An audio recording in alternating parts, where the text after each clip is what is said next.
Hello everyone. आज video का दूसरा पार्ट लेके आया हूँ।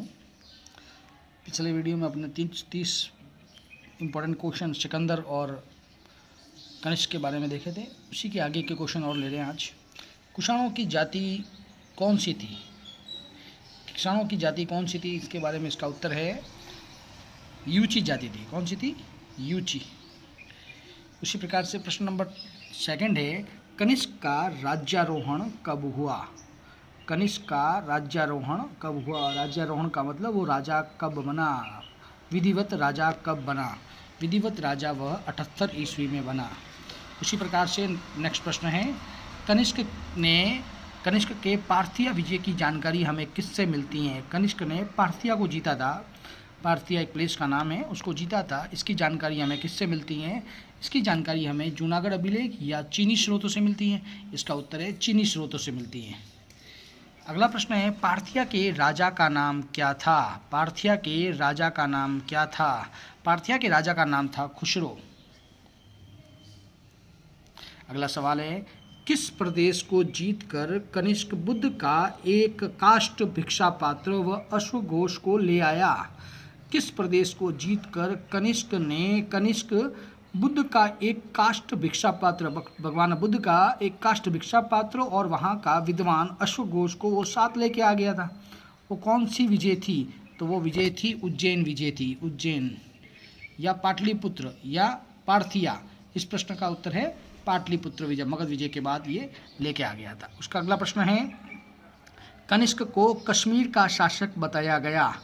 कनिष्क को कश्मीर का शासक राजतरंगिणी में बताया गया।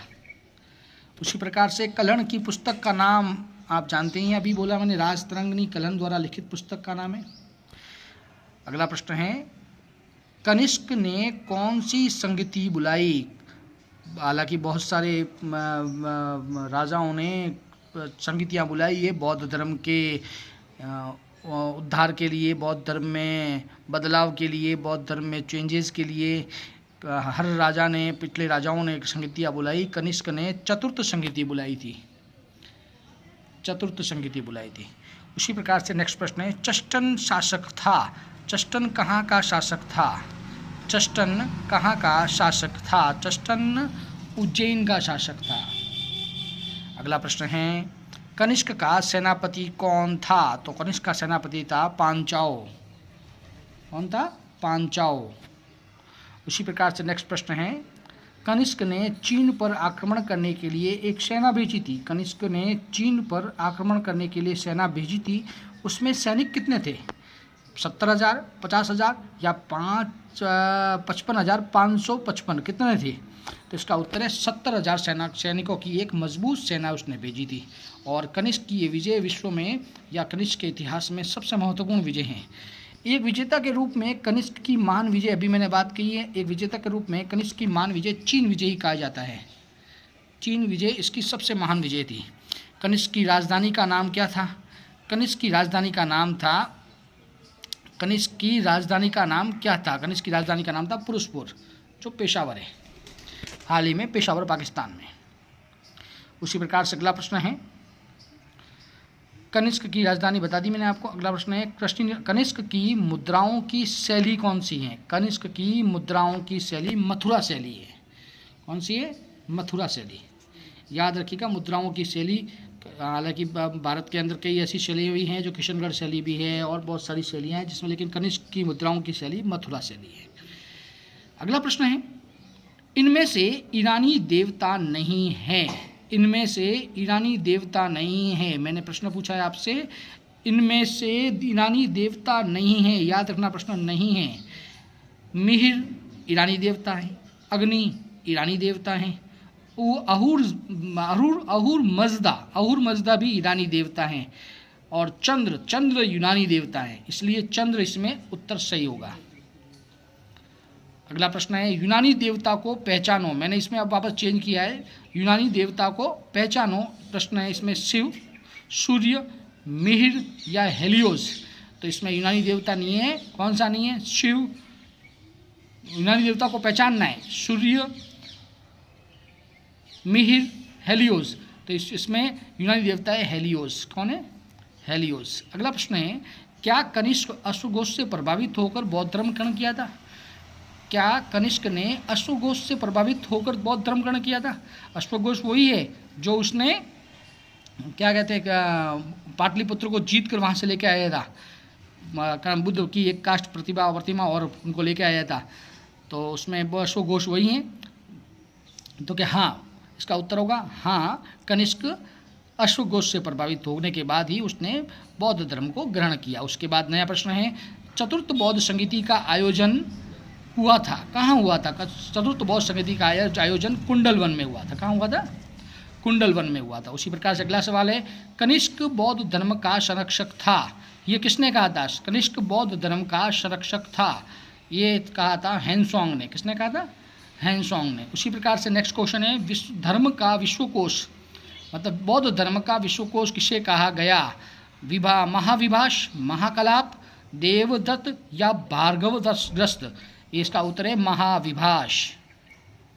उसी प्रकार से नया प्रश्न है, हीनयान और महायान शाखा कब बनी? ये चतुर्थ बौद्ध संगीति में बनी, कनिष्क के समय ही बनी। अगला प्रश्न है, महायान में बौद्धों को बताया गया है। महायान में भगवान बौद्ध को क्या बताया गया है? महायान में भगवान बौद्ध को ईश्वरीय अवतार बताया गया है। महापुरुष तो हीनयान में बताया गया है।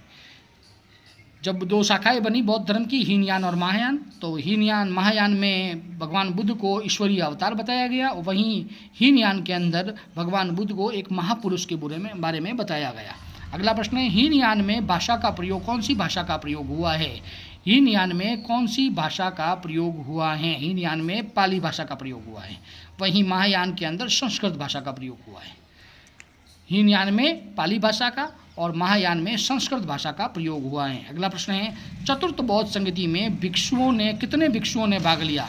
चतुर्थ बौद्ध संगीति में 500 भिक्षुओं ने भाग लिया था। 500 भिक्षुओं ने भाग लिया था। अगला प्रश्न अपन देखेंगे अब, कनिष्क के समय मूर्ति कला शैली कौन सी थी? कनिष्क के समय मूर्ति कला शैली कौन सी थी? तो गांधार शैली थी। कौन सी थी? गांधार शैली। उसी प्रकार से नेक्स्ट प्रश्न है, बहुत इंपॉर्टेंट प्रश्न है ये, शून्यवाद व सापेक्षवाद के जनक, शून्यवाद को बनाने वाले और सापेक्षवाद को बनाने वाले कौन थे? वह थे नागार्जुन। कौन थे? नागार्जुन। अगला प्रश्न है, आयुर्वेद की अमूल्य निधि कौन सी है? आयुर्वेद की अमूल्य निधि कौन सी है? आयुर्वेद का नाम आते ही अपने माइंड में प्रश्न आ जाना चाहिए या उत्तर माइंड में लग जाना चाहिए। आयुर्वेद का सबसे निर्माता या कहे या सबसे बेहतरीन आयुर्वेद के बारे में जानकारी देने वाले हैं वह है चरक।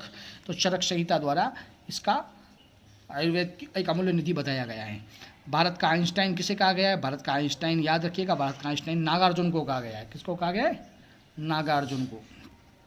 उसी प्रकार से कनिष्क के दरबार में कुशाग्र बुद्धि वाला प्रसिद्ध मंत्री कौन था? ये अपना अंतिम प्रश्न है। कनिष्क के दरबार में कुशाग्र मतलब तेज बुद्धि वाला प्रसिद्ध मंत्री कौन था? भोजराज, विधि, मंथर या चरक? इसके कनिष्क के दरबार में सबसे तेज बुद्धि वाला बुद्धिमान मंथर था। इस प्रकार से मैंने आपको ये 30 सवाल आज और एक और बताएं पार्ट 2 में। आप इस प्रश्नों को देखिएगा, अच्छे प्रश्न हैं, आपके कॉम्पिटिशन एग्जाम में काम आने वाले हैं। 12th हिस्ट्री चैप्टर 3 में से लिए गए हैं, बड़े इंपॉर्टेंट क्वेश्चंस हैं। आप सभी इन क्वेश्चनों को देखिएगा और कमेंट बॉक्स में लिखिएगा अगला कौन सा वीडियो बनाया जाए। आगे के प्रश्न और आ जाएंगे आपके पास, इन प्रश्नों को तैयार कीजिए आप। 30 और 30 60 प्रश्न हो चुके हैं।